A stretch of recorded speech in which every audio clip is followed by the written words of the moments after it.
Hi every one. ഒത്തിരി വീഡിയോസിൽ കണ്ടിട്ടുള്ള സാൻ സെബാസ്റ്റ്യൻ ചീസ് കേക്കാണ് ഞാനിന്ന് ട്രൈ ചെയ്യാൻ പോകുന്നത്. എൻ്റെ ഏറ്റവും ആദ്യത്തെ ട്രൈ ആയതുകൊണ്ട് തന്നെ ഇൻഗ്രീഡിയൻസിൻ്റെ എമൗണ്ടിൽ എനിക്ക് ഒത്തിരി അബദ്ധങ്ങൾ പറ്റിയിട്ടുണ്ടായിരുന്നു. അപ്പോൾ അതൊക്കെ ഒന്ന് ശ്രദ്ധിക്കുകയാണെങ്കിൽ ഇതുണ്ടാക്കാൻ ശ്രമിക്കുന്നവർക്ക് നല്ലൊരു അടിപൊളി ചീസ് കേക്ക് തന്നെ ഉണ്ടാക്കിയെടുക്കാൻ പറ്റും. ഈ ചീസ് കേക്കിൻ്റെ സോൾ എന്ന് പറയുന്നത് ക്രീം ചീസാണ്.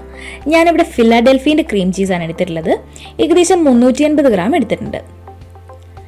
ഇതിനെ നന്നായിട്ട് ഉടച്ച് വെണ്ണയുടെ പരുവത്തിലാക്കി എടുക്കണം. ഇതാണ് ഈ കേക്ക് ഉണ്ടാക്കുന്ന ആദ്യത്തെ സ്റ്റെപ്പ് എന്ന് പറയുന്നത്.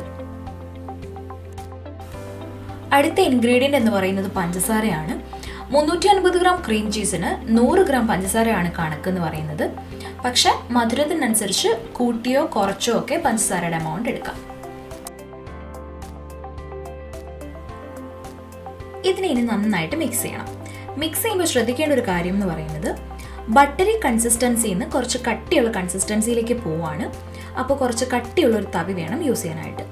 ഞാൻ എൻ്റെ ഒരു തവി ഇവിടെ സക്സസ്ഫുള്ളി ഓടിച്ചിരിക്കുകയാണ്. അതുകൊണ്ട് ഞാൻ ഇടയ്ക്ക് തവി മാറ്റേണ്ടി വന്നു. എന്തായാലും തവി മാറ്റി നന്നായിട്ട് മിക്സ് ചെയ്ത് പഞ്ചസാര അലിയിച്ചെടുക്കുക. അതിനുശേഷം കുറച്ചുകൂടെ മിക്സ് ചെയ്യാൻ എളുപ്പത്തിന് വേണ്ടിയിട്ട് ഞാൻ തവി മാറ്റി ഒരു വിസ്ക് എടുത്തിരിക്കുകയാണ്. പഞ്ചസാര ഇട്ട് അലിയിച്ച ശേഷം ഇനി 4 മുട്ടയാണ് എടുക്കുന്നത്. ഈ 350 ഗ്രാം ക്രീം ചീസിന് 3 മുട്ടയാണ് കണക്ക്. പക്ഷെ ഞാൻ ഒരെണ്ണം കൂടുതലെടുത്തു. അതുകൊണ്ട് എൻ്റെ ബാറ്റർ കുറച്ച് വാട്ടറി ആയിപ്പോയി. അപ്പോൾ 4 മുട്ടയുടെ ആവശ്യമില്ല. എടുക്കുന്നവർ 3 മുട്ട എടുത്താൽ മതിയാവും.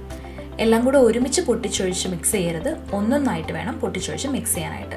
അപ്പോൾ ലംസ് ഒന്നും ക്രിയേറ്റ് ആവാതിരിക്കും. അടുത്ത ഇൻഗ്രീഡിയൻറ്റ് ഹെവി ക്രീമാണ്. 200 ഗ്രാം ഞാൻ എടുത്തിട്ടുണ്ട്. ഇനി ഞാൻ ആഡ് ചെയ്യാൻ പോകുന്നത് ഫ്ലോർ ആണ്. ചീസ് കേക്കിൽ ഏറ്റവും കുറവ് വേണ്ട ഒരു ഇൻഗ്രീഡിയൻ്റ് ആണ് ഫ്ലോർ എന്ന് പറയുന്നത്. ഞാനിവിടെ 2 ടേബിൾ സ്പൂൺ മൈദാപ്പൊടിയും 1 ടേബിൾ സ്പൂൺ കോൺഫ്ലോറും ആണ് എടുത്തിട്ടുള്ളത്. ഇത് ഒരു അരിപ്പയിലൂടെ തരിയൊന്നുമില്ലാണ്ട് അരിച്ച് ഈ ബാറ്ററിലേക്ക് ഇട്ട് മിക്സ് ചെയ്ത് വെക്കണം.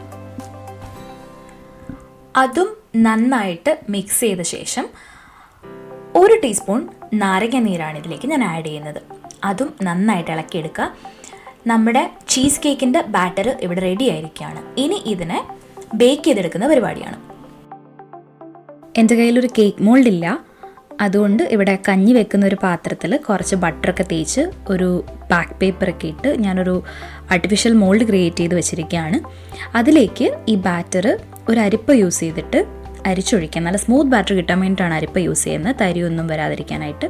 അതിന് നന്നായിട്ട് ടാപ്പ് ചെയ്ത് എയർ ബബിൾസൊക്കെ കളഞ്ഞ് 200 ഡിഗ്രി സെൽഷ്യസിൽ അര മുതൽ 3/4 മണിക്കൂർ വരെ ഒന്ന് വെച്ച് വേവിച്ചെടുക്കുക. പുറം നല്ല ബേൺഡായിട്ട് അകത്ത് നല്ല ക്രീമി ടെക്സ്ചറുള്ള ഒരു ചീസ് കേക്കാണ് എനിക്ക് കിട്ടിയത്. ഇത് ഉണ്ടാക്കി ഉടനെ കഴിച്ചതിനേക്കാളും ഒരു ദിവസം ഫ്രിഡ്ജിൽ വെച്ച് പിറ്റേന്ന് കഴിച്ചപ്പോഴാണ് എനിക്ക് കുറച്ചുകൂടി ടേസ്റ്റ് ഫീൽ ചെയ്തത്. അപ്പോൾ ഇതെല്ലാവരും ട്രൈ ചെയ്യണം കേട്ടോ. ബൈ.